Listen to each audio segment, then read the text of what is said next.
Women Taking the Lead, episode 59. And I always thought that being a good partner is, supporting somebody. But I took it to an extreme and that I lost myself. I just lost myself. And I only have myself to blame. But that process was a huge wake-up call. Hello, my name is Jody Flynn and welcome to Women Taking the Lead, where we are all about creating blasts of inspiration to help you overcome self-doubt so you can lead with confidence, integrity, and a sense of humor. This episode is sponsored by Luma Coaching. Want some support to get your dreams off the ground? Go to womentakingthelEad.com/coaching to sign up for a consultation with me. Now, your future awaits, so let's get started.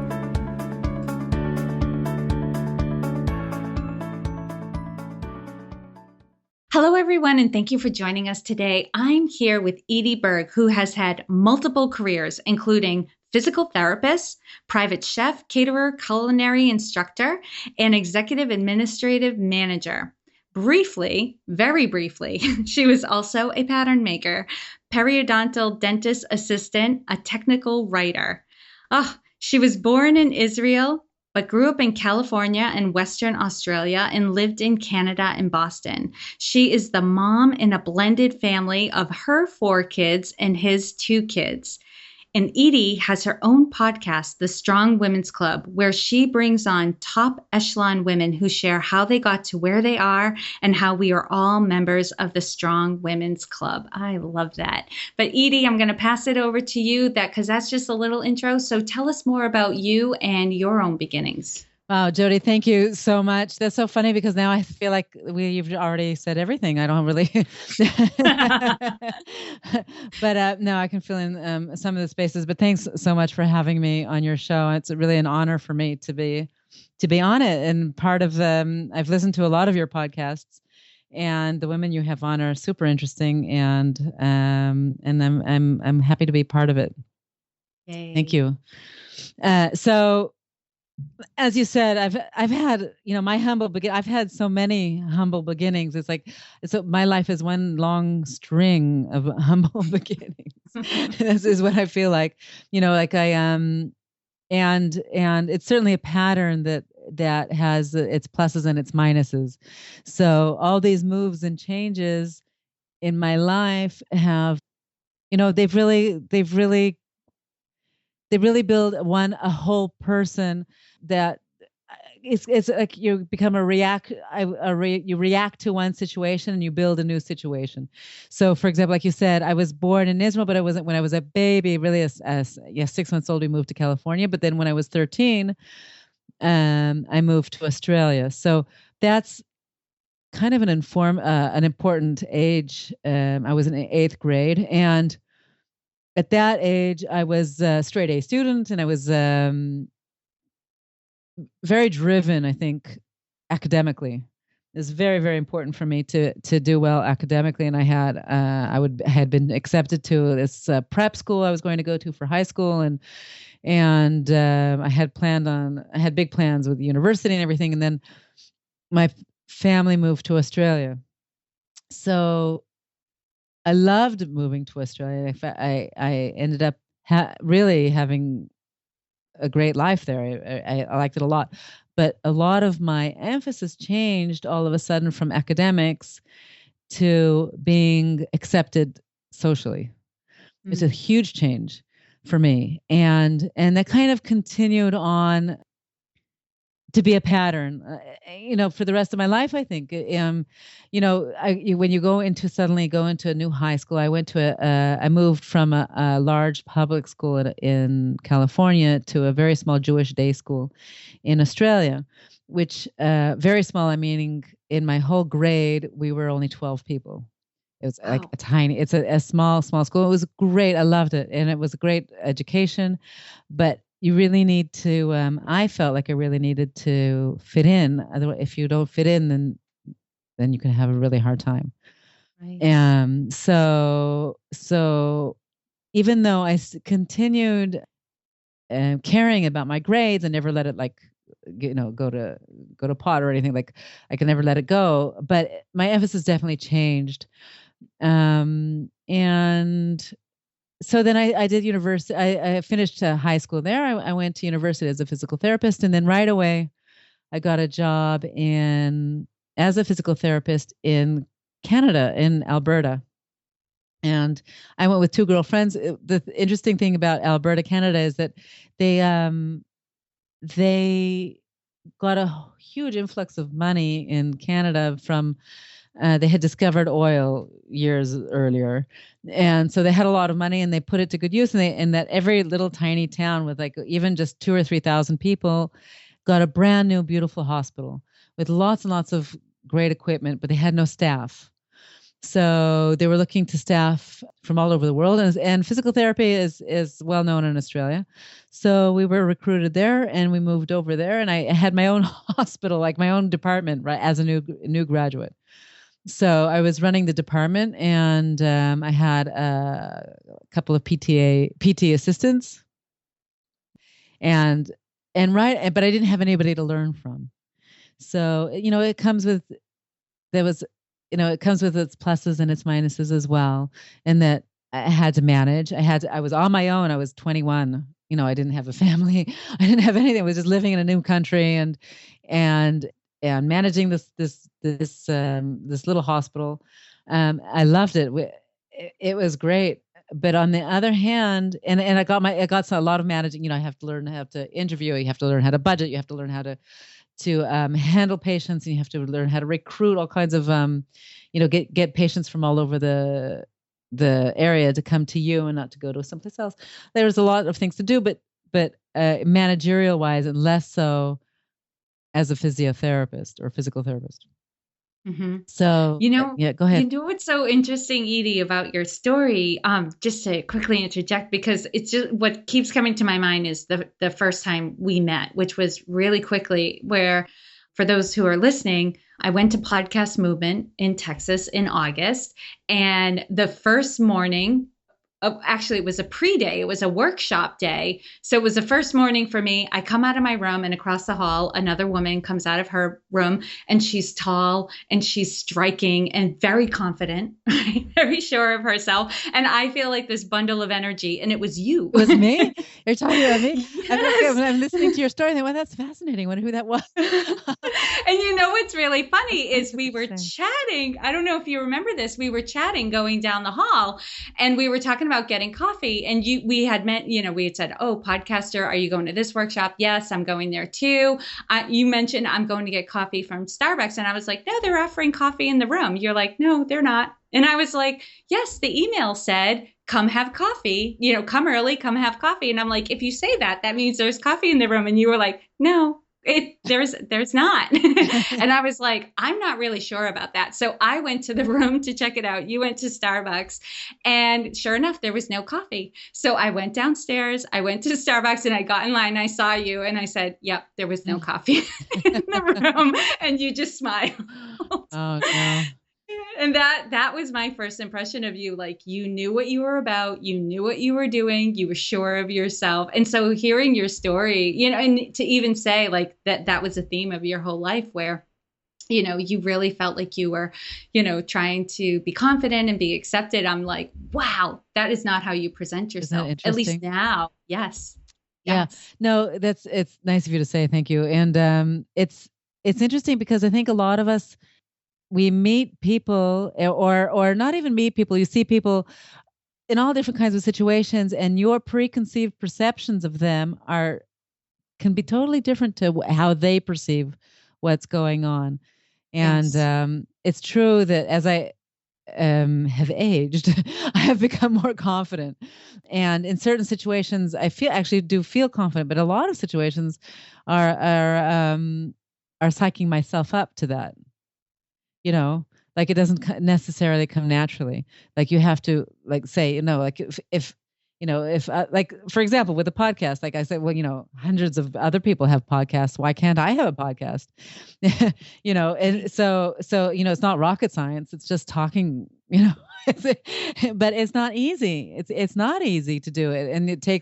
And certainly interviewing people takes experience, right? It's you sound a little unsure of yourself, and your words aren't, you can't always find the proper word, the exact phrase that you're looking for, and with time, with experience comes confidence, but you have to start someplace, and I think everybody has that feeling of having to start someplace, and you're unsure of yourself.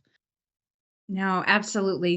I get what you're saying where you can boost yourself up like other people are doing this, I can do it too. And so you proceed forward and you start taking action. Mm-hmm. But then at some point you start questioning yourself too. Like it can change, right? Right. Confidence isn't a steady thing. Like you don't gain confidence and never lose it. Right. It Right. fluctuates and it's like a plant that has to be watered. You have to keep boosting yourself up. And sometimes you have to act as if you have confidence to get the confidence That's so back. true. That's so true. That's so true. Yeah, it is a little bit of an act, and you're right. It comes and goes. It, It does. yeah. So I'll just Yeah. get, so I lived in. I'll just try to fast forward here a little bit. I lived in Canada for a couple of years. Then I moved to Israel. I volunteered on a kibbutz. I studied Hebrew for 6 months on an ulpan in kibbutz, and I ended up staying there for another half a year. So, and then I started working in a hospital in as a physical therapist in Israel. I met my husband, and we got married, and we traveled the world. We traveled all over the place. All for a year. We were in India for a few months. We were in Africa for a few months. We did some long trekking. We were in the States for a little while. We were in Thailand and Southeast Asia for a little while. We had ups and downs in that year, but it was definitely an interesting year. And we ended up settling in Boston for his studies for a couple of years, where I took a management position, a physical therapist management position. In fact, it was a rehabilitation. I helped to establish a home healthcare company not too far from where you grew up Yeah. in Lynn, Yeah. Massachusetts. And It, yeah, right. It's not it far. was actually Worcester. You were in Yep. Worcester, but Lynn is not far from there, right? No, no, not far at All right. all. So I worked there for a couple of years at a place called American Home Healthcare Company. I think that's what it was called. And so we provided home PT, OT, and speech therapy services. So I set that up. And when I was there, I had my first born child. My oldest, his name is Yoni. And we stayed there for a couple of years. We moved back to Israel, and I decided at that stage that I was not going to go back to physical therapy for a few reasons. And one is that I was disillusioned with physical therapy in the hospital system in Israel. It's very different to how I was used to in Canada and in Australia. And I didn't really want to go back and battle the system that I had discovered. And another thing was that I learned that I love to cook. While I was in Boston, I started cooking a lot, and I really loved it. So I kind of got into that a lot deeper. And I was pregnant. In fact, I just about and my second child was like a year and 10 months. Maya was born after Yoni was born. So starting to getting back into a new job and everything was a little bit more difficult when you're pregnant. Hmm. So I decided to go. I went to cooking school when Maya was just a month old here in Israel. But by that stage, I really knew a lot about cooking, but less about managing like a cooking company or stuff like that. So I did that for a year, and then I opened my own catering company and cooking. I ended up teaching cooking classes to children and to adults, and I catered functions of up to about 150 people. And I was a private chef. I was all at the same time, depending on what job came to me, I took it. Like, I was a private chef for at that time too. You know, Speaking of humble beginnings, there's something about beginnings which I don't find humbling. Like I find them exciting, I have to say. Like I love that stage of things where you're learning and everything is a challenge and everything is super interesting and the growth is tangible. You can really it's you can feel your progress all the time, and I love that part of things. and I became more and more established. And then I got to a stage where it became more of a routine and a lot less fun and kind of tiring. And catering is it's kind of seasonal work as well, especially here in Israel. Summer is a huge, it probably is all over the world, I guess, where summer is a big events. Everybody has all of their events in the summertime and on the around the holidays. And I found myself spending all my weekends working and all the holidays working and all nights, and lots of all or nothing. Like, you end up working lots and lots and lots, and then there's nothing for a couple of weeks. And then lots and lots and lots. And it was hard. It was hard for me, I have to say. It was hard physically, it was hard financially, and I wasn't able to build it into something that something bigger. Like, you get to a stage in your company sometimes where you have to grow it, take it to the next level, which I never did with a catering company. Like, I never took on a lot of more staff. Always did most of the, I didn't do all the cooking. I had a lot of help cooking, but I did all of the event planning and the cooking and all of it. I was doing it all myself instead of hiring more people and making it bigger, which I don't know what to tell you. I don't know if that's a mistake or what. It was right for me at the time. At the time, it was right for me to leave that. And what happened was somebody approached me with a job opportunity, which I took, and it was a whole different field. In the past, as you had mentioned, I was a technical writer for a short time, which I did not like at all. I took a technical writing course. It was like 4 months of course, and I worked for a year in Converse at a big company in the world's most boring job. Like, I don't know how. For me, it was not a good fit, and I did it for a year and then I left. So, excuse me. So, what happened was, what I did learn at that time, though, I did some content writing, and I actually liked working. There's some aspects of that which I liked a lot. I like working a lot with a computer. I like writing and stuff like that. So I was approached by a very interesting company who is run by somebody who I know, but one of the main owner of this company was the ex head of the Israel. It's like the Israeli equivalent of the FBI. So he was a head. His name is Yuval Diskin, and he's actually very famous in Israel and a lot of parts of the world. And I worked directly with him as their office manager. So this is an administrative position, but in a very fascinating company. And I was honored for him. They approached me because I knew somebody who was also one of the partners to do it. And so I took it because it fit at the time when I was wanted to leave my catering company in any case. And I just took it. And I was there for a couple of years. Like, I did that, and it kind of developed into, it was administrative, and also they do a lot of what it's intelligence work. That's what it is.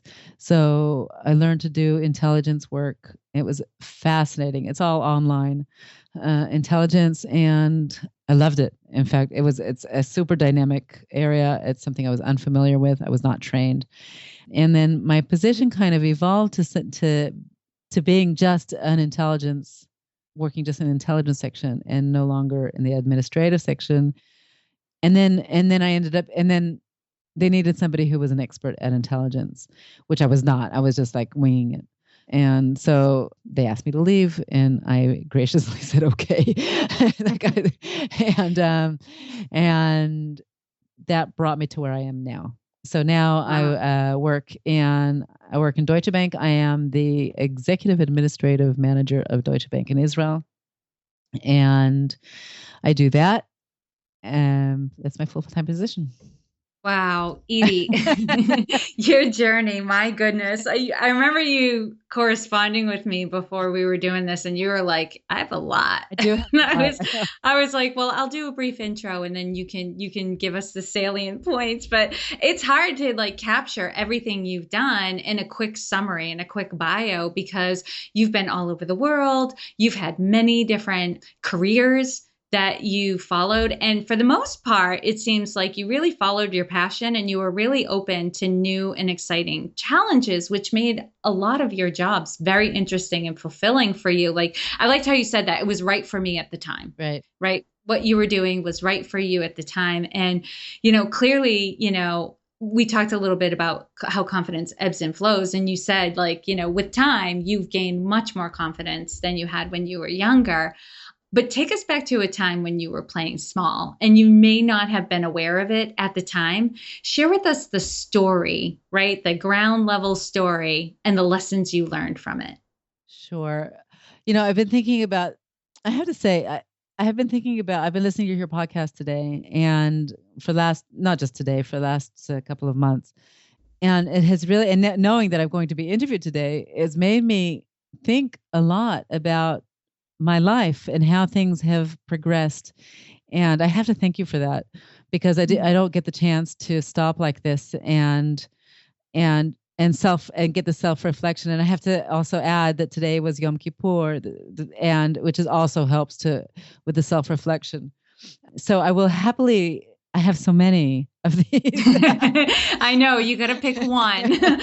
pick the really juicy one. Okay. Oh God.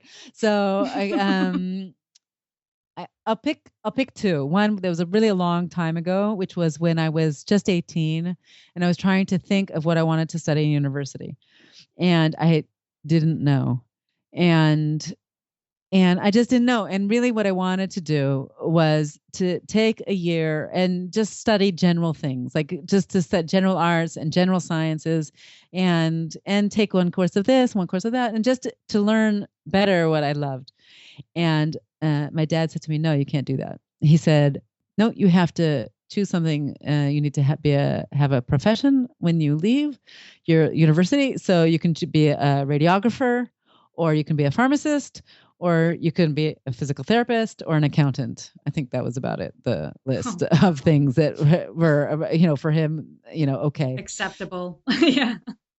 And because I really didn't, and I don't know what to tell you, Jody. Like at the time, I really didn't know what I was going to do, and being a physical therapist kind of suited me. Like I like sport, and I like dealing with people, and I like the hospital. I can't say I like hospitals, but I like the hospital environment.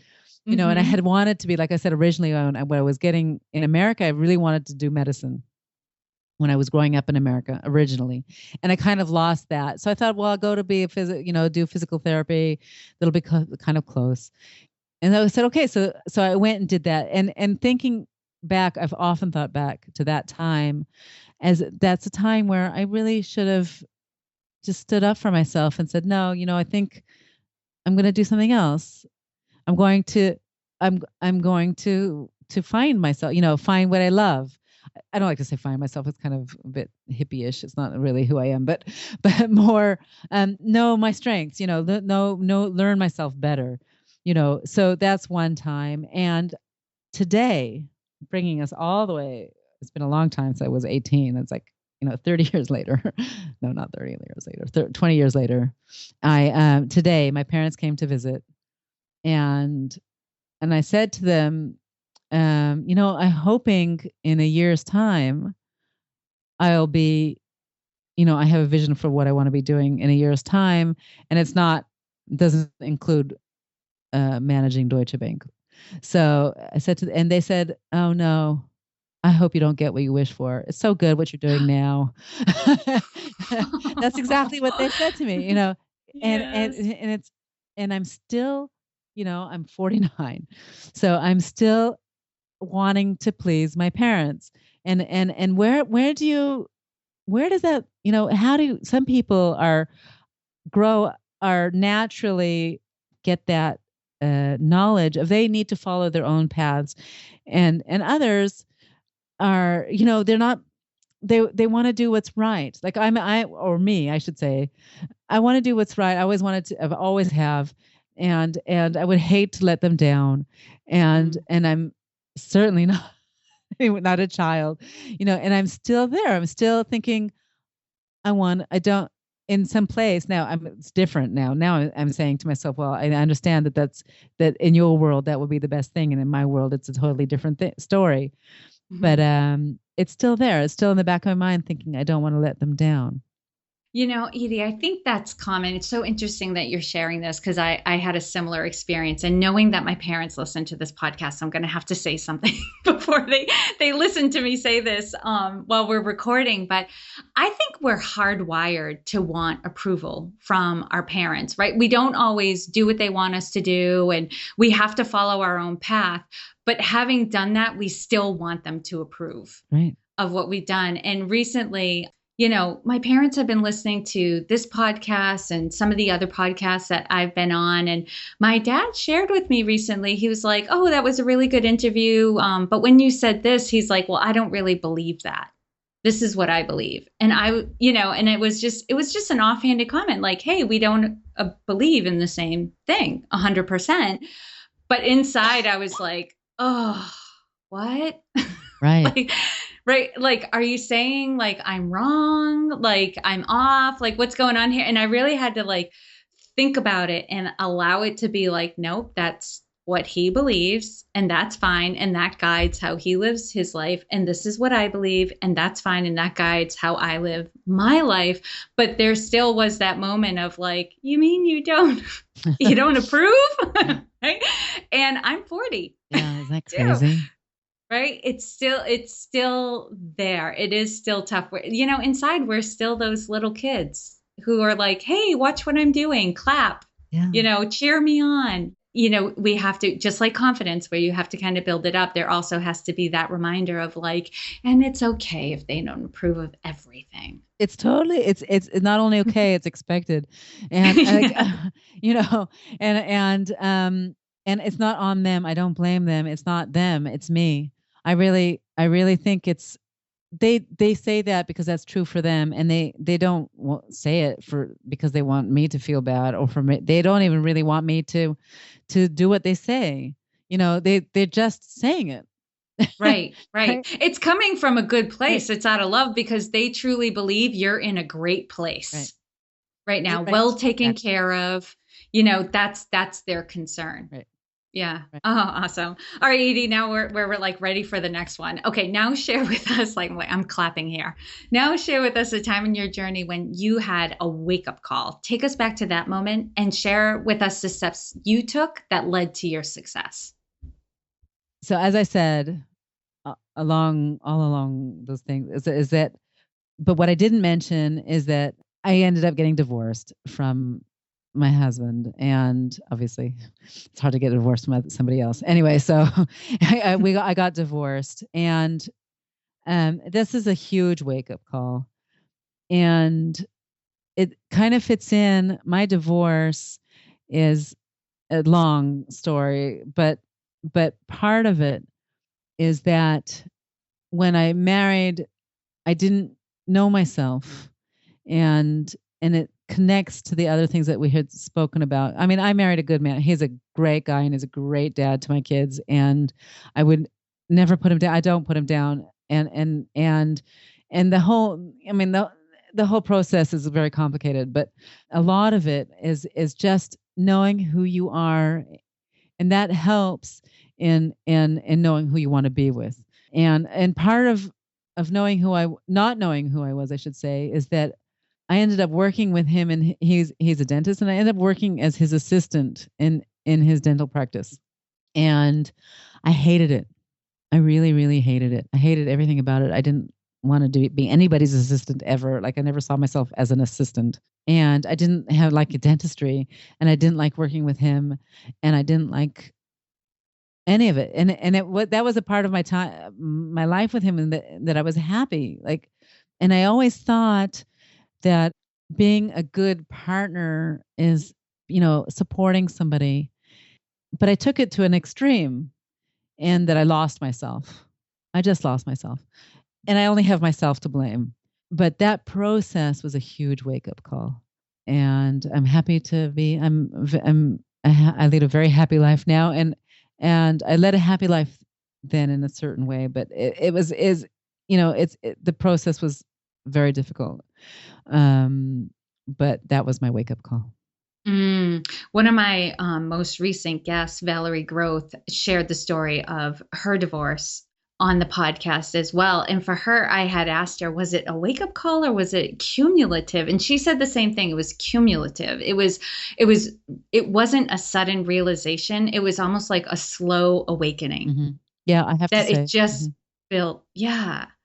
That's really interesting. So for those types of experiences, they don't hit you over the head. It's really like it's just like it sounds like a growing discontent and then discomfort and then pain. Right. That's so true. And part of gaining confidence, like you said, and I said about learning to know yourself, is understanding that it is legitimate, that pain is legitimate.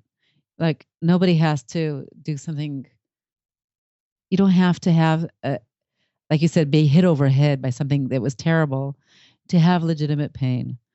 Mm. And that, I think that's important for women to know. I really do. Mm. Yeah. Thank you for sharing that, Edie. Okay. And what I want everyone to get is there's no one way to lead. We're all different. We all bring different strengths to the table. And so we're going to lead differently. So, Edie, how would you describe your leadership style? Okay. So, again, I'm going to bring two examples. So, one is at work and one is at home. And I guess they connect to each other. At work, I would definitely say, and I manage, the whole office. So I have a few people in the managerial side that I manage, and then I have the professional side that I manage. And I would say that I'm a doer in that it's important for me to know what their experience is. It's important for me to show them exactly how things need to be done. I'm happy to throw myself in as part of the team and do things with them. And I would just say that I would call that as a doer. And then at home, I have 4 kids, and oftentimes we're here. As you said, we have a blended family, and my husband has two more kids, and we're oftentimes together, and then we're oftentimes apart. Like my husband works overseas, and it's very dynamic. So, and so oftentimes I'm on my own with my 4 kids, and I like to lead by example, in that we have a very happy life. We have a very positive and optimistic life. I do a lot of things on my own. I do all the fixing in the house. Also, when my husband's here, I do all the fixing in the house. All of the technical stuff I do. All of the planning, like let's say if we're on, like the other day, it was the end of summer already, and I hadn't taken the kids away. I said, okay, so we're going camping. And so I took them for one night, but we slept on the beach, and the 4 of them, I just piled them into the car. They're older now, like they're between 14 and 22. But we just got into the car and we went camping, and I just got it all together and we did it. And, I'm not hanging around and waiting for anybody else really to say it's okay, or to help me out, or to, like I'm an independent person, and and with my kids, it's really a role model that I want, that I consciously set it for them, in that a woman is or a mom is definitely can work full time and can take on new projects and can bring up the kids in a positive way. And I it's important for my sons, and it's important for my daughter to see that. And so I'm conscious of that all the time, and that's definitely the most important thing that I do. And I know from listening to your show, and we've kind of giggled about this, is there's a theme on your show where a lot of the women say they were raised the same way their brothers were raised. And when they raise their children, the boys and the girls are taught equally, to take responsibility, to take leadership. And there isn't a segregation of roles per se. And so that's interesting that that's a theme. I'm wondering, You know what I didn't go back and take note of is, were they mostly your guests who live in Israel? Oh no, let me think. No, no, no, no, no, not no, absolutely not. But I think Okay. no. Okay, good. That, well, not that it's good or bad, but No, I was it's like, true oh, I though. wonder if it's part of the Israeli culture. But it's actually, it's just interesting to note that these women on your podcast who've like really achieved some really successful places in their life, right? These top echelon of women were raised very much like their brothers were raised, Yes. right? And like without any skewed notion of what they could do because they were a girl, who was going to grow into a woman. So Right. that's really interesting. So that's cool. And Edie, what's one thing you're working on right now that you're really excited about that you'd like to share with Oh, it's us? definitely my podcast. I'm so happy to get to talk about it Yay. now.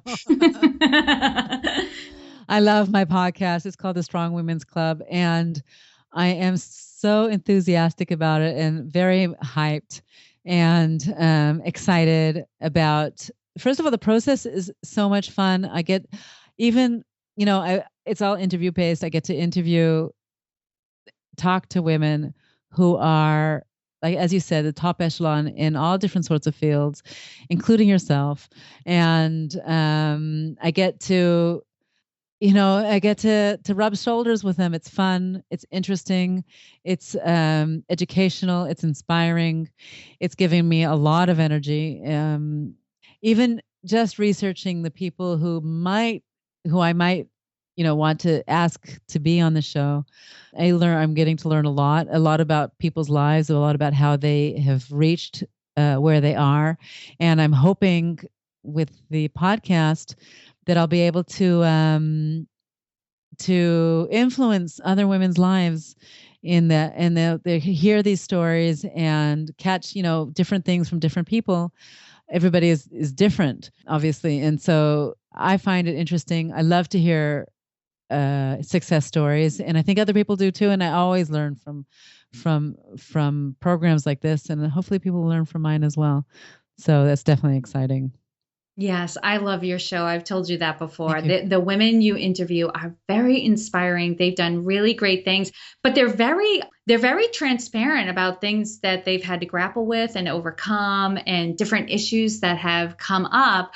But and I've shared with you as well. What I really love about these women is they don't apologize or make excuses for how they choose to live their lives. They're like, this is my lifestyle, and this, I'm okay with that, Hmm. and my family is okay with that. We've kind of, I'm up to big things in the world, and I have a wonderful family that supports us, and this is what I choose, period. Right.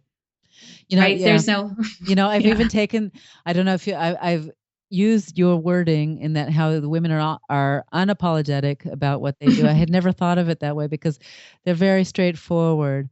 But you're right, and I've actually used your wording on my Facebook page. Oh, awesome. Yeah, that's how it struck me. I was like, because you hear it so often, like women, especially moms, if they want to go after a career, there's a lot of guilt, right? And shame. And Brene Brown talks about that a lot, where they get torn between two really great things. And it seems like the women on your show have found a way to bring them together and to have it all make sense. Yeah, right. You know what? I learned this a long time ago, I should say, like 15 years ago, from a woman who is quite a bit younger than me. And she said to me, Edie, I don't do guilt. And I said to her, Maya, from now on, I don't either. And that's how it is. I just don't do guilt. Yeah. Yeah, it's meant, and guilt really is meant to be a red flag, like, okay, something to pay attention to and move on, right? Pivot if you have to pivot, but it's really not meant to be this like thing we suffer Right. over. Right. Right? Right. And it's not a motivator. And I've just crossed it out of my lexicon. It's not in my vocabulary anymore. That's Oh, it. very interesting. Yeah. All right, Edie, we are pressed for time, so we're going to do a quick leadership roundup. So tell us, what is one practice that helps you to be a better leader? Okay. So now is the time I get to talk about CrossFit. It had to come up sometime. So I love CrossFit, and I'm gonna, like as you said, because I don't have a lot of time, but I have to say this has taught me a lot about leadership. And the way it has taught me about leadership is this: is that when you do CrossFit, you are brought to points in your training where you did not believe you would ever be able to reach. In that, like, for example, yesterday I had to do 250 squats in a certain, in intervals in a certain way, which is an astronomical number and it doesn't seem possible, but you do it. And it's all in your mind. And this practice this physical practice of CrossFit has made me stronger mentally for sure. I completely believe that. Yep. And what is one book that you would recommend to a woman to help her develop her leadership? Okay. So Jody, I have two. So I'll say one. No, okay. No, I know. And now I just keep noticing that. I keep saying that to your questions. Okay, so I'll do one really, really quickly because it's kind of everybody. I don't know if other people have mentioned it on your show. It's called Women Don't Ask, and it's by Linda Babcock and Sarah Lashover. Have people mentioned that book? Do you know this book? No, you're the first Oh, one. okay. Yeah. So it's called Women Don't Ask, and it's all about negotiating. And I highly recommend it. I'm in the middle. I haven't finished it yet, so which is why I recommend it now. And they talk about, how women they set their goals differently. So when they're asking they might ask for raises. They will ask for a different raise to how men ask to, different numbers, lower numbers. They might have to get the same job, and they just don't ask for the same level that men will ask for, or they kind of wait for opportunities to arise, whereas men often will not wait for an opportunity to arise. They won't expect it to come to them. They'll go and get it. So I'm just, as I said, I'm reading this book, but I recommend it to other people because it will gives practical examples. It's an easy book to read. It has kind of little short stories in it.